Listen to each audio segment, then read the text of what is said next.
cet exercice, on commence par extraire les données de l'énoncé pour compléter l'arbre pondéré correspondant. D'abord la proba D égale à 0,25, ensuite celle du contrôlé positif sachant qu'il est dopé qui est égale à 0,91, et enfin celle du contrôlé positif sachant qu'il n'est pas dopé, et dans ce cas elle est égale à 0,08. Après il faut compléter par les trois probas manquantes, et pour ça on utilise la formule de la somme des probabilités d'un événement et son contraire, qui est toujours égale à 1.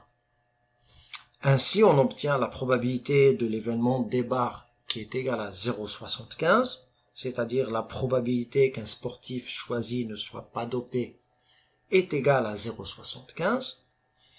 Ensuite, on applique la même règle pour obtenir la probabilité de n sachant D. Probabilité de n sachant D, c'est-à-dire la probabilité que le sportif choisi ait un test négatif, sachant qu'il est dopé. Donc c'est la probabilité qu'un sportif ait un test négatif, sachant qu'il est dopé, elle est égale à 0,09.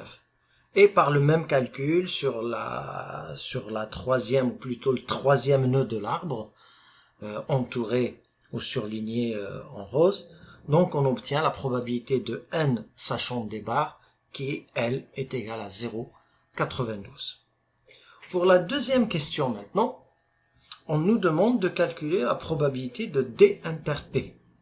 Alors, il suffit simplement d'appliquer la formule probabilité de D inter P est égale à probabilité de D multiplié par probabilité de P sachant D, c'est-à-dire le produit des probabilités sur le chemin surligné en vert.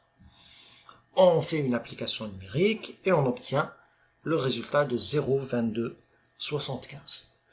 On conclut en précisant que la probabilité que le sportif choisi soit dopé et contrôlé positif est de 0,2275. C'est l'interprétation ou la traduction demandée dans l'énoncé.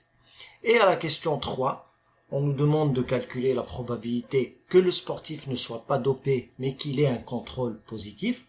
Dans ce cas, on est obligé de traduire cet énoncé en langage probabiliste. Donc, on cherche à déterminer la probabilité de D bar, donc c'est un sportif non dopé, inter P, c'est-à-dire un sportif testé positif. On surligne le chemin correspondant en gris et on obtient, par application numérique, le résultat demandé, qui est égal à 0,06 en surligne pour plus de précision.